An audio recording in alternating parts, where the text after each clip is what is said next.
Nessa aula serão abordados aspectos estereoquímicos da ação de fármacos, especialmente da etapa de reconhecimento molecular. Em aulas anteriores, já consideramos que as macromoléculas alvos da ação de fármacos são quirais e apresentam organização tridimensional e supramolecular definida, independentemente de sua natureza química. Nesse momento, com o foco nas estruturas dos fármacos, serão destacados os atributos estruturais, como flexibilidade e presença de centros estereogênicos, que definem o arranjo tridimensional molecular e, por consequência, a complementariedade topológica de fármacos a sítios únicos das macromoléculas-alvo.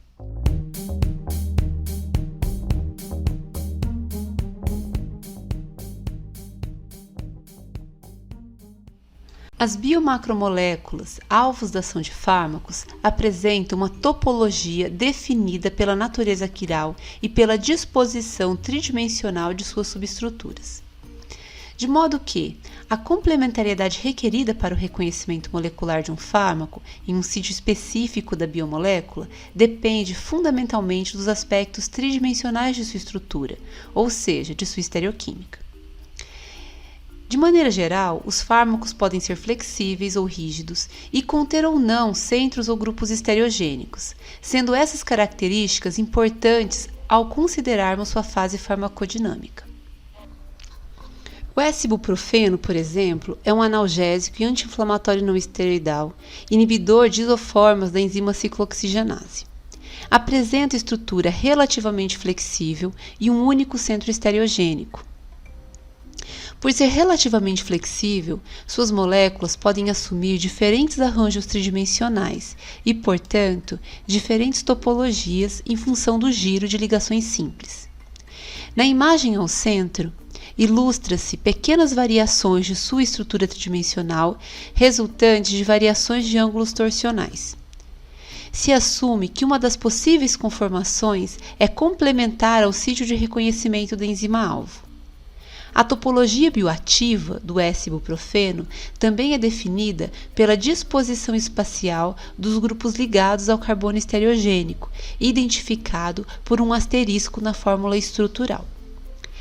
Na figura à direita, ilustra-se a complementariedade topológica entre fármaco e enzima-alvo a partir da estrutura cristalográfica do complexo ibuprofeno-COX-2. O fármaco está destacado em azul. A partir dessas considerações gerais, podemos destacar que os aspectos estereoquímicos dos fármacos são tanto conformacionais quanto configuracionais.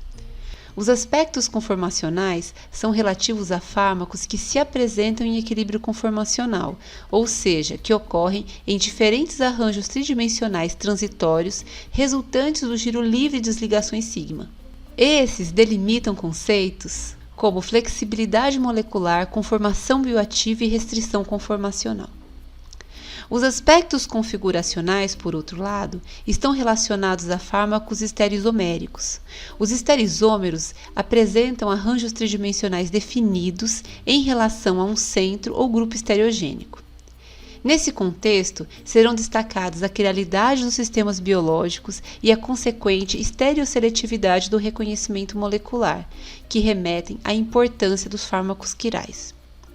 Vamos explorar os aspectos estereoquímicos de fármacos partindo das questões conformacionais.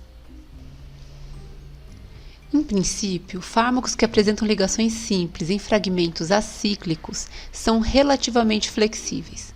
O grau de flexibilidade depende do número de ligações rotacionáveis de uma estrutura. Estas correspondem a ligações simples que envolvem átomos diferentes de hidrogênio. De modo geral, quanto maior o número de ligações rotacionáveis de uma substância, maior seu conjunto de conformações possíveis, maior a diversidade de equilíbrio conformacional. Em outras palavras, quanto maior o número de ligações rotacionáveis, maior a sua liberdade conformacional. Exemplificando, a etravirina, o antiviral inibidor da enzima transcriptase reversa do HIV, apresenta 4 ligações rotacionáveis. Na figura estão destacadas em vermelho. A etravirina é, portanto, um fármaco com certa flexibilidade e ocorre em equilíbrio conformacional. Na imagem à direita estão representadas a estrutura de 3 conformações de topologias distintas, entre as inúmeras possíveis para a etravirina. Ainda que muitas conformações sejam possíveis para um fármaco flexível, um pequeno conjunto ou eventualmente uma das conformações apresenta-se em maior proporção no equilíbrio, sendo as conformações prevalentes as de mais baixa energia. De forma geral, considera-se que a conformação de um composto na sua forma cristalina corresponde à sua conformação mais estável. Na imagem à direita, ilustra-se a conformação da etravirina na forma cristalina em 2 representações tridimensionais. Observem como os anéis distais se orientam no espaço em relação ao anel central. A conformação cristalina, que deve corresponder à conformação mais estável e prevalente da etravirina em solução, apresenta arranjo bastante semelhante à conformação bioativa do fármaco, de acordo com a representação da estrutura cristalográfica do complexo etravirina transcriptase reversa. A conformação bioativa trata-se justamente do arranjo conformacional que é reconhecido pelo alvo molecular por ser topologicamente complementar. É comum para fármacos com estruturas que contenham até 4 ligações rotacionáveis que a conformação bioativa corresponda ou se assemelhe em alto grau à conformação mais estável. Por outro lado, fármacos que contêm mais de 4 ligações rotacionáveis e, portanto, são mais livres conformacionalmente, apresentam uma maior distinção entre a conformação bioativa e a conformação cristalina ou a mais estável em solução. O enalaprilato, um antihipertensivo inibidor da enzima conversora de angiotensina, ECA, apresenta 8 ligações rotacionáveis. Em qualquer estrutura, ligações CN de amida não são consideradas como ligações rotacionáveis devido à alta barreira rotacional.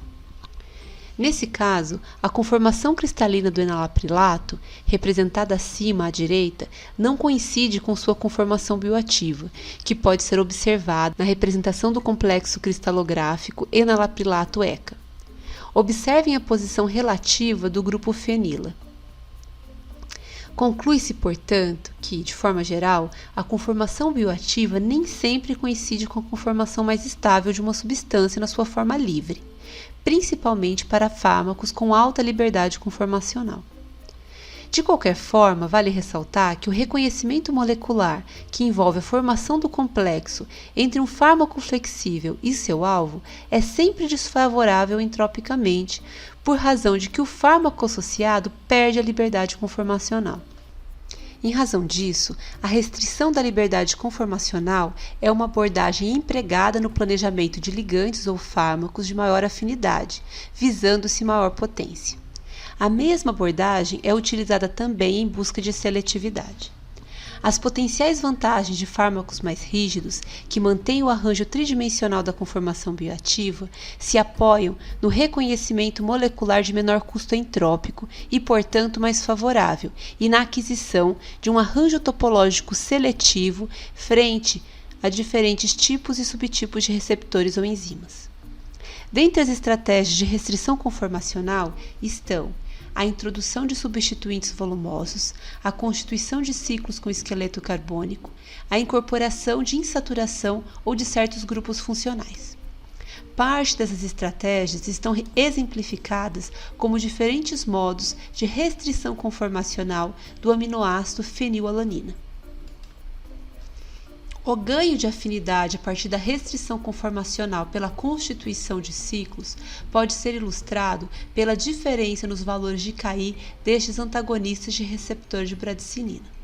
O análogo mais restrito conformacionalmente liga-se ao receptor-alvo com afinidade 1.500 vezes maior. Um antitumoral mais potente que a cobretastina também foi identificado a partir dessa abordagem. A cobretastina apresenta uma estrutura flexível e, a princípio, pode ocorrer num conjunto de conformações que apresentam os anéis benzênicos em diferentes disposições relativas, dentre as quais as duas representadas no equilíbrio. Dentre as conformações possíveis da cobretastina, aquela que corresponde à bioativa pode ser inferida como uma conformação sim, com base nas propriedades antitumorais dos análogos restritos conformacionalmente. O análogo de configuração cis, CA4, apresenta atividade 3 vezes maior que a combretastina e, portanto, é aquele que mantém o arranjo tridimensional complementar ao alvo tubulina, enquanto que o análogo trans, ainda que rígido, não é topologicamente complementar. A seletividade também pode ser conquistada a partir da restrição conformacional. Veremos 2 exemplos. Vamos considerar inicialmente a adrenalina, o agonista natural e, portanto, não seletivo de receptores adrenérgicos. Os receptores adrenérgicos são de 2 tipos, alfa e beta. À direita, apresenta-se modelos de interação da adrenalina com ambos os tipos, destacando-se 3 interações intermoleculares em cada caso. De acordo com esses modelos, para conquistar o encaixe adequado, envolvendo o máximo de interações, a adrenalina se liga ao receptor alfa em uma conformação distinta da que se liga ao beta. Dessa forma, esses modelos esboçam a possibilidade de seletividade. A seletividade por receptores beta é justamente um atributo do antihipertensivo propranolol. Essa seletividade é atribuída à restrição conformacional decorrente de uma ligação de hidrogênio intramolecular, que permite formar uma estrutura cíclica de 6 membros estável. Essa restrição impede a ocorrência, ao menos em extensão apreciável, de uma conformação do propranolol que poderia ser complementar aos sítios de reconhecimento de receptores alfa-adrenérgicos. Por outro lado, mantém o arranjo tridimensional complementar aos receptores beta. Dessa maneira, se estabelece a seletividade. A seletividade de um fármaco é determinada pela diferença nas atividades por alvos distintos. O segundo exemplo cabe a análogos rígidos da histamina. A histamina é um importante mediador em diferentes processos biológicos por se ligar, possivelmente em diferentes conformações, a 4 subtipos de receptores denominados H1, H2, H3 e H4.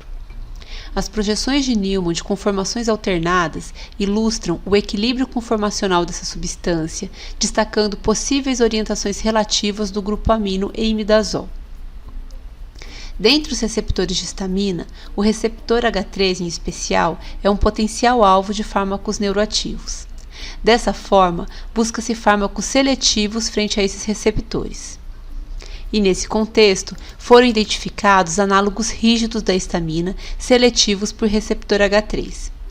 A fixação da orientação SYN dos grupos substituintes pela constituição da unidade ciclopropano é fundamental para a seletividade. Além disso, a configuração cis e trans em relação ao ciclo discrimina o modo de ação agonista ou antagonista dos ligandes.